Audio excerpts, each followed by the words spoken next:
সম্মানিত মুসল্লিবৃন্দ, এই পৃথিবীর সবচেয়ে চিরন্তন, নিশ্চিত এবং সত্য কথা, যে কথাটি আল্লাহ রাব্বুল আলামিন পবিত্র কুরআনুল কারীমের 3টা আয়াতে বলছেন, কুল্লু নাফসিন যায়িকাতুল মাউত, প্রত্যেকটি প্রাণীকে, প্রত্যেকটি আত্মাকে অবশ্যই মৃত্যুর স্বাদ গ্রহণ করতে হবে।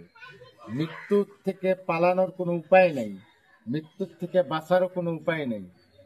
আপনি আমি দুর্ভেদ্য প্রাচীরের মধ্যেও যদি আবদ্ধ থাকি, যেখানে বাতাস প্রবেশ করতে পারে না, পিপিলিকা প্রবেশ করতে পারে না, এ ধরনের রুমের মধ্যে, এ ধরনের দুর্ভেদ্য প্রাচীর বেষ্টিত ঘরের মধ্যে যদি আমরা আবদ্ধ থাকি, সেখানেও গিয়ে মৃত্যু আমাদেরকে পাকড়াও করবে, গ্রাস করবে।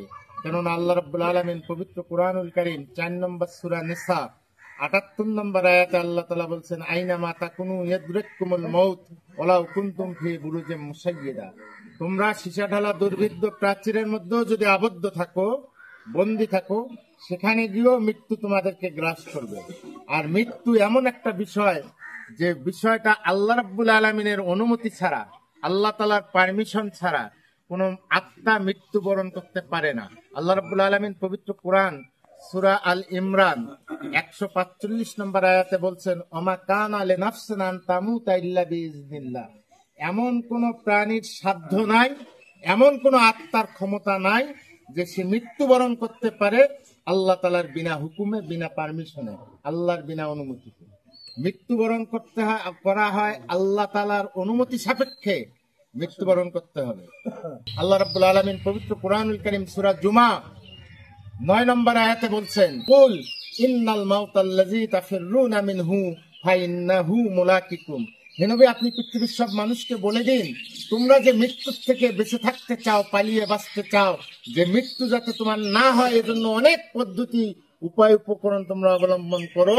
আল্লাহ তাআলা বললেন, ফাইন্নাহু মুলাকিকুম, অবশ্যই অবশ্যই এই মৃত্যুর সঙ্গে তোমার মোলাকাত হবে, মৃত্যুর সঙ্গে সাক্ষাৎ হবে। ভাইরা, দুনিয়াটা হচ্ছে ক্ষণস্থায়ী, আখিরাতটা হচ্ছে স্থায়ী। এই ক্ষণস্থায়ী জীবন, যে মাধ্যমে আমরা স্থায়ী জীবনে চলে যাই, সেই মাধ্যমটার নাম হচ্ছে মৃত্যু, সেই মাধ্যমটার নাম হচ্ছে মৌত। মৌতের মাধ্যমে দুনিয়ার ক্ষণস্থায়ী জীবনের ভোগ বিলাস, খাওয়া দাওয়া, চাল চলন, আড্ডাবাজি সবকিছু বন্ধ হয়ে যাবে। মৌত আসার মাধ্যমে, মৃত্যু আসার মাধ্যমে বন্ধ হয়ে যাবে এবং অনন্তকাল আখেরাতে আমরা প্রবেশ করব।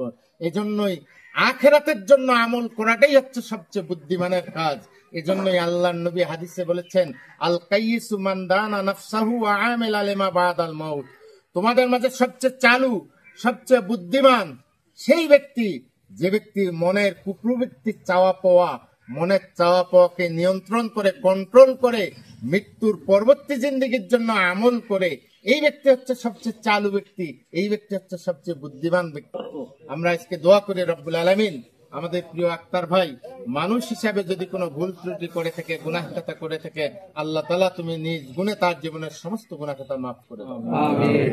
তিনি সারা জীবন যত নেক আমল করেছে, ভালো কাজ করেছে, আল্লাহ রাব্বুল আলামিন আমাদের প্রিয় আক্তার ভাইয়ের সারা জীবনের ভালো কাজগুলো, নেক আমলগুলো কবুল করে নিয়ে তাকে জান্নাতের উঁচু মাকান দান করুন। আল্লাহুম্মা আমিন।